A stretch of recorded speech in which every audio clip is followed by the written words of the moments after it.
So సుబ్బులో what are the qualities మీకు బాగా నచ్చినవి? ఏం లేవా? ఎందుకు అవుతున్నారు? Actually Subbu is like Subbu అర్థం. సుబ్బు ఎట్లా అంటే if you know her, she's a very beautiful woman. అప్పటి వరకు ఆమె ఏముంటుందో ఎవరికి తెలియదు. ఆమె పని ఆమె చేసుకుంటుంది, వెళ్ళిపోతుంది. She doesn't care about other people nor she goes into their personal lifes. అటువంటి పిల్లతను నేను ఆమెను చూస్తుంటే లైక్ యూనో ఐ థాట్ అరే ఇటువంటి అమ్మాయిలు కూడా ఎగ్జిస్ట్ చేస్తారా. అండ్ షీఈస్ లైక్ మళ్ళీ దాని తర్వాత షీఈస్ వెరీ స్ట్రైట్ ఫార్వర్డ్. అబద్ధాలు ఎప్పుడు చెప్పదు, ఏ రోజు కూడా నాకు అబద్ధం చెప్పినట్టు లేకుండే. And very hard to find like honest like a girl like this. నేనే అప్పుడప్పుడు ఇంకా నేను చెప్తుండే పట్టుబడిపోతా కానీ అప్పుడప్పుడు అబద్ధాలు చెప్తాను అది ఇంత చింత చెప్పినా పట్టుబడిపోతాను నేను. మళ్ళీ ఘోరంగా నాకేమా ఇప్పుడు ఫర్ ఎగ్జాంపుల్ నేను మొన్న బయ్యడ్ చేసుకుంటా అని చెప్పిన అని మా హోటల్ షెరిటన్ లో ఉండే, షెరిటన్ లో పోతాను. బుకింగ్ మిస్ అయిపోయింది.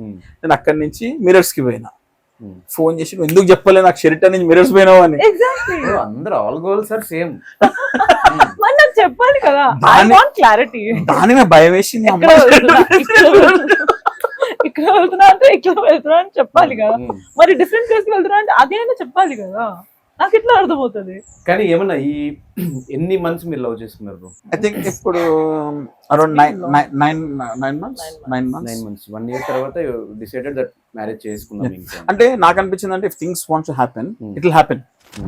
If we wanted to lag, we wanted to like you know go for things అంటే నార్మల్ అట్లా. అదేంటే కదా, ప్రేమించడం చాలా ఈజీ బాస్, ప్రేమించి నిభాయించడం చాలా కష్టం.